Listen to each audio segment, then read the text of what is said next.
নমস্কার, সনাতন ধর্মকথা চ্যানেলে আপনাদের সবাইকে স্বাগত। আজ চৈত্র মাসের 5 তারিখ, শুক্রবার, শুক্লপক্ষের দ্বিতীয়া তিথি।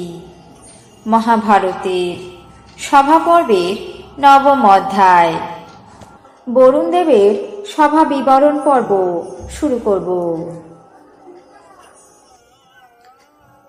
নারায়ণং নমস্কৃত্য নরং চৈব নরোত্তমং দেবীং সরস্বতীং ব্যাসাং ততো জয়মুদীরয়েৎ।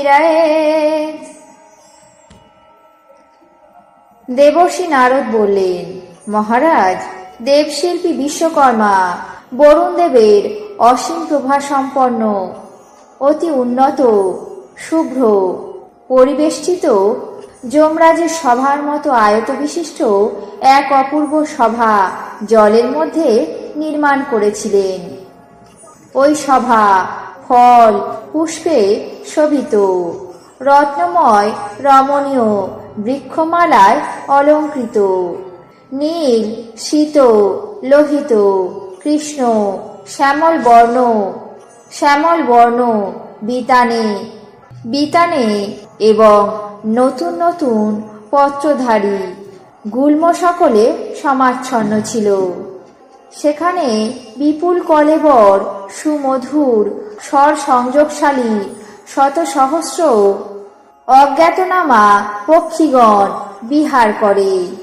সেই সভাস্থলে নাতিশীতোষ্ণ সুখ স্পর্শ বিশিষ্ট আসনগুলি তার মনোহর শোভা সম্পন্ন করে।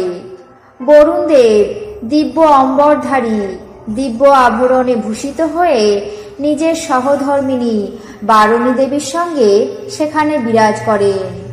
সেই স্থানে সুগন্ধি চন্দনে চর্চিত দিব্য মালাধারী আদিত্যগণ, বাসুকী, তক্ষক, নাগ, ঐরাবত, কৃষ্ণ, লোহিত প্রভূত বলশালী পদ্মচিত্র, কম্বল, ধৃতরাষ্ট্র, অশ্বতর, বলাহক, মণিমান, কুণ্ডধার, কর্কটক, ধনঞ্জয়, অনিমান, প্রহ্লাদ, মুশিকাদ, জন্মেঞ্জয় এবং অন্যান্য ফণাধারী বিশিষ্ট নাগগণ সেখানে উপস্থিত থেকে ভগবান বরুণদেবের উপাসনা করে থাকেন।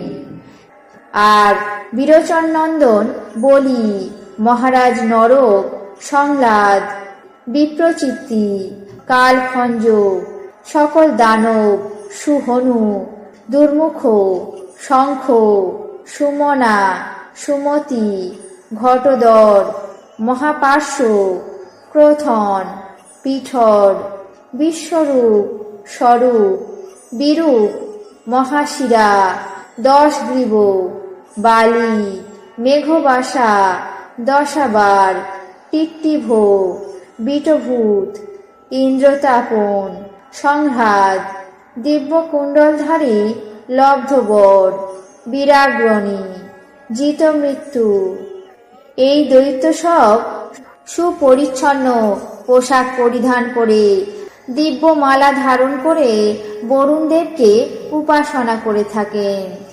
আর 4 সমুদ্র, ভাগীরথী, কালিন্দী, বিদিশা, বেন্না, বেগবাহিনী, নর্মদা, বিপাশা, শতদ্রু, চন্দ্রভাগা, সরস্বতী, ইরাবতী, বিতস্তা, দেবনদী, সিন্ধু, গোদাবরী, কৃষ্ণবেন্না, সরিদ্দরা, কাবেরী, কিম্পুনা, বিশল্যা, বৈতরণী, তৃতীয়া, জ্যেষ্ঠিলা, মহানদী, সেন, চর্মোন্নতি, পর্ণাশা, মহানদী সরজু, বারবত্তা, লাঙ্গলি, করতয়া, আত্রেয়ী, মহানদ, লোহিত, লঘন্তী, গোমতী, সন্ধ্যা, তিস্রোতসী এবং অন্যান্য প্রখ্যাত নদীগণ তীর্থ, সরোবর, কূপ, বিগ্রহশালী প্রসবন, দেহ বিশিষ্ট তরাগ এবং পল্লব সকল 10 দিক, মহাপর্বত এবং জলচর জীব সকল মহাত্মা বরুণ দেবের উপাসনা করেন। গীত বাদ্য অনুরক্ত গন্ধর্ব এবং অপ্সরাগণ স্তুতিবাদের দ্বারা বরুণ দেবের উপাসনা করে থাকেন। রত্নসম্পন্ন পর্বত, রস সকল সেখানে উপস্থিত থাকেন। বরুণ মন্ত্রী সুনাভ গো নামে এক পুষ্কর পুত্র পৌত্রগণে পরিবৃত হয়ে তার উপাসনা সর্বদা করেন। হে ধর্মরাজ যুধিষ্ঠির, এই সমস্ত মহাত্মারা বিগ্রহ গ্রহণ করে বরুণ দেবকে উপাসনা করে থাকেন। আমি পর্যটন প্রসঙ্গে পূর্বে বরুণ দেবের সভা দেখেছি। আজ মহাভারতের সভা পর্বের 9ম অধ্যায়ে বরুণ দেবের সভা বিবরণ পর্ব এখানেই শেষ করছি। বাকি অংশ আগামী পর্বে পাঠ করে শোনাবো। এখন জেনে নেব আজকের দিনের 12টি রাশির রাশিফল। মেষ, মনস্তাপ। বৃষ, সন্তানের উন্নতি। মিথুন, বন্ধু বিচ্ছেদ। কর্কট, শিরোপীড়া।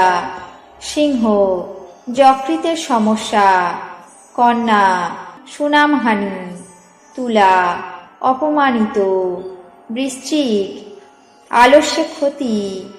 ধনু, নবপ্রচেষ্টা। মকর, জ্ঞাতি বিরোধ। কুম্ভ, স্নায়ুরোগে কষ্ট। মীন, বঞ্চনার শিকার। এই ছিল আজকের দিনের 12টি রাশির রাশিফল। আপনাদের কেমন লাগলো তা অবশ্যই কমেন্ট বক্সে জানাবেন। চ্যানেলটিকে সাবস্ক্রাইব করবেন, লাইক করবেন, শেয়ার করবেন। ধন্যবাদ।